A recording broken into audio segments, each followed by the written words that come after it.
Praise the Lord. கர்த்தருடைய நாமம் மகிமைப்படுவதாக. இந்த நல்ல நாளிலும் உங்களை சந்திப்பதில் நான் மகிழ்ச்சியாக இருக்கிறேன். இன்று நான் உங்களோடு பேச விரும்புகிற காரியம், புதியதை பழையதோடு சேர்க்காதே.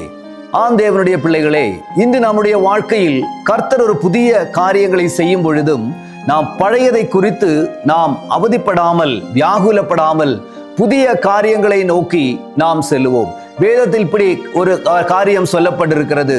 கர்த்தர் இன்றைக்கு உங்களுக்காய் ஒரு புதிய காரியத்தை செய்வார். நம்முடைய எல்லா நாளிலும் நாம் சில காரியங்களை குறித்து நாம் கவலைப்பட்டுக்கிட்டே இருக்கிறோம். பழைய நாட்களை நினைத்து நாம் அவதிப்பட்டுக்கிட்டே இருக்கிறோம். ஆனா ஆண்டவர் இன்னைக்கு உங்களை பார்த்து சொல்லுகிற காரியம், பழையதை குறித்து நீ கவலைப்படாத, புதியதை நான் உனக்காக செய்வேன்.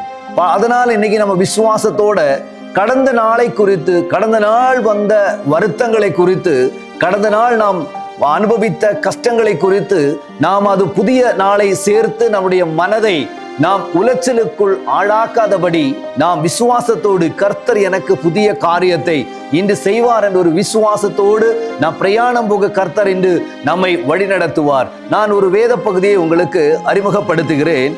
லூக்கா எழுதின சுவிசேஷம் 5வது அதிகாரம் 37வது வசனம். ஒருவனும் புது திராட்சரசத்தை பழம் துருத்தியில் வார்த்து வைக்க மாட்டான். வார்த்து வைத்தால் புது ரசம் துருத்திகளை கிழித்து போடும், ரசமும் சிந்தி போகும், துருத்திகளும் கெட்டு போகும்.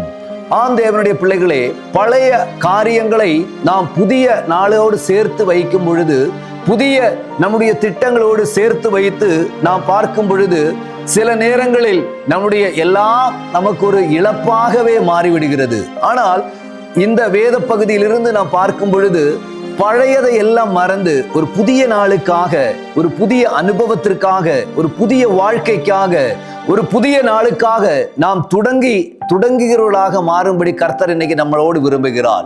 நம்முடைய வாழ்க்கையில ஒருவேளை ஒரு கசப்பான நாட்கள் எல்லாம் வந்திருக்கும். இஸ்ரவேல் ஜனம் அங்க எகிப்தில் இருக்கிற பொழுது அவர்கள் 400 வருடம் மேலாக அவர்கள் அடிமைப்பட்டு இருந்தாங்களாம். ஆனா அவர்களை அந்த அடிமைத்தனத்திலிருந்து அவர் வெளியேறும் பொழுது அவர்கள் பாடினது, இன்று கண்ட எகிப்தியனை இனி நீ காண மாட்டா என்று வேதம் சொல்கிறது.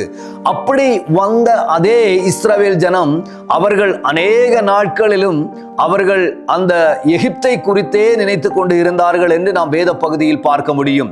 அங்கே எங்களுக்கு சில காரியங்கள் இருந்தது என்றெல்லாம் சொல்லி அவர்கள் பிறுவிறுத்தார்கள் என்று நமக்கு பார்க்க முடியும். ஆனா அவர்கள் பிறுவிறுப்பின் மூலமாகவும் அநேகருக்கு அநேக காரியங்கள் நேரிட்டது. ஆனால் தேவன் சொல்லுகிற காரியம், உன்னை பழைய நாட்களில் இருந்து, பழைய இடத்தில் இருந்து, பழைய பிரச்சனையில் இருந்து, பழைய உன்னுடைய வியாதிகளில் இருந்தெல்லாம் உன்னை மாற்றி உன்னை ஒரு புதிய நாளைக்குள் நான் கொண்டு வந்திருக்கிறேன். ஒரு புதிய காரியத்தை உனக்காக நான் செய்திருக்கிறேன். அதனால பழைய வந்து போன காரியங்களை எல்லாம் மறந்து உன்னுடைய வழிகளில் புதிய நாளை குறித்தும் புதிய திட்டங்களோடும் புதிய எண்ணங்களோடும் நாம் முன்னோடி செல்லும்படி கர்த்தர் நம்மை குறித்து விரும்புகிறார். இன்னைக்கு நீங்க பழையதெல்லாம் மறந்துட்டு அதே பார்த்து நீங்கள் குழம்பி போகாம புதிய நாளுக்காய் நீங்கள் தயார் எடுக்கிறீர்களா? கர்த்தர் இந்த நாளை உங்களுக்கு ஒரு புதிய ஒரு வெளிச்சத்தின் நாளாக, புதிய ஒரு மாற்றத்தின் நாளாக கர்த்தர் உங்களை உருவாக்கும்படி கர்த்தர் விரும்புகிறார்.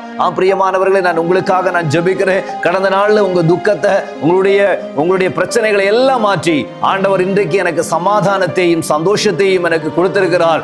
இது என்னுடைய வாழ்நாள் எல்லாம் நிலைக்கும் என்று விசுவாசத்தோடு நான் பிரயாணம் பண்ணுவோம். கர்த்தர் உங்களை ஆசீர்வதிப்பாராக. நான் உங்களுக்காக நான் ஜெபிக்கிறேன். எங்க நல்ல பிதாவே, இந்த பிள்ளைகளுக்காக நான் ஜெபிக்கிறேன். ஏசப்பா, இவருடைய வாழ்க்கையில் புதிய ஒரு காரியத்தை கர்த்தர் செய்ய போவதற்காக நன்றி. ஆண்டவர், ஒரு புதிய ஒரு துவக்கத்தை நீர் கொடுக்க போவதற்காக நன்றி. பழைய எல்லா காரியங்களிலும் இருந்து பிள்ளைகளை விலக்கி பரிசுத்த ஆவியானவர்களை நடத்தும்படிக்காக நான் ஜெபிக்கிறேன். உமது நாமத்தில் உமது பிள்ளைகளை ஆசீர்வதிக்கிறேன். இயேசுவின் நாமத்தில் எங்கள் பிதாவே, ஆமென், ஆமென். God bless you. கர்த்தர் உங்களை ஆசீர்வதிப்பாராக.